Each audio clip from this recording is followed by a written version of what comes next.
Picture this. You have spent 5 years working overtime, eating ramen, and saving every single penny for your dream wedding. You go to pay the venue deposit, and the card declines. You check your bank account. $0. You think your identity was stolen. You are panicking. Until you open Instagram. There is your sister. She's in the Maldives. She's drinking $50 cocktails, wearing a designer dress, and staying in a $2,000 a night over water bungalow. She didn't just steal your dream, she is literally sunbathing on it. But this isn't just a story about a ruined wedding. This is a masterclass in revenge. Because by the time this bride was done with her sister, she didn't just get her money back. She wiped out $120,000 in debt and legally seized the entire family business. Let's get into it. The golden child on a silver throne watches my fingers bleed to the bone. Another text, the screen is bright, asking for money late at night. Hey sis, you know I'm good for it. Just another lie you transmit. I'm the grinder in the engine room, chasing shadows in the corporate gloom.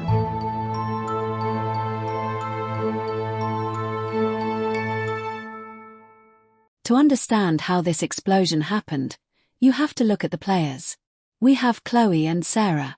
Chloe was the grinder.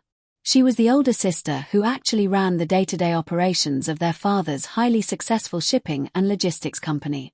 She pulled 60-hour weeks. Sarah was the golden child. She was magnetic, obsessed with aesthetics, and lived a champagne lifestyle on a tap-water budget. She was constantly asking for bailouts.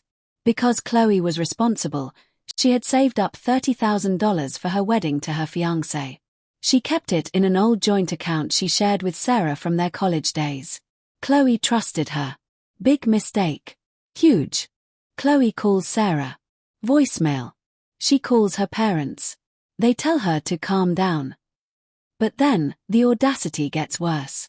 Sarah actually messages Chloe from the Maldives. She sends a photo of the ocean and says, "OMG sis, needed this mental health break so bad. I'll pay you back when I'm rich." Chloe was devastated. Her wedding was ruined. But then, the plot thickens. Chloe decides to look at the business accounts to see if she can get a company loan to save her wedding. That is when she realizes the rabbit hole goes way deeper than $30,000. Sarah hadn't just stolen the wedding fund. As the part-time bookkeeper for the family business, Sarah had been forging Chloe's signature on high-interest business loans to fund her designer lifestyle.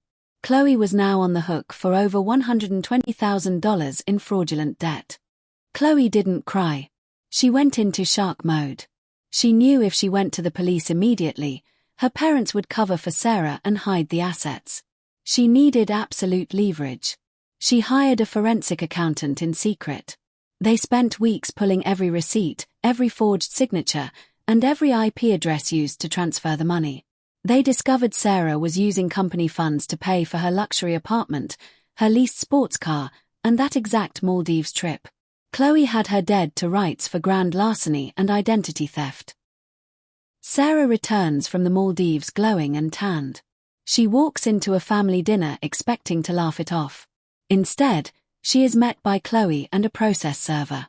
Chloe lays out the evidence on the dinner table. "You have 2 choices, Sarah. You can go to federal prison for identity theft and fraud, or you sign this settlement." The parents tried to intervene, screaming that Chloe was ruining the family. Chloe looked at them and said, "If you stop me, I'm turning the evidence on both of you for enabling tax fraud." The settlement was brutal. To avoid jail, Sarah had to surrender all her assets. But the kicker.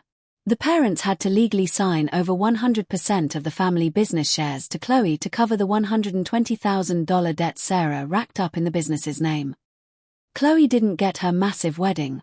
She and her husband eloped on a beautiful, quiet beach. But instead of starting her marriage in crippling debt, Chloe walked away as the 100% owner of a multimillion-dollar logistics company. She immediately fired Sarah and cut off her parents' company perks. Today, Sarah is working a standard entry-level job and living in a tiny studio apartment, paying back every cent of that Maldives trip. If you think Chloe did the right thing by taking the business, smash that like button. Would you have forgiven your sister, or would you have gone full scorched earth like Chloe? Let me know in the comments. Hit subscribe for more stories of people getting exactly what they deserve. Thanking you for watching Revenge Echo channel. Like, subscribe and comment where you are watching from.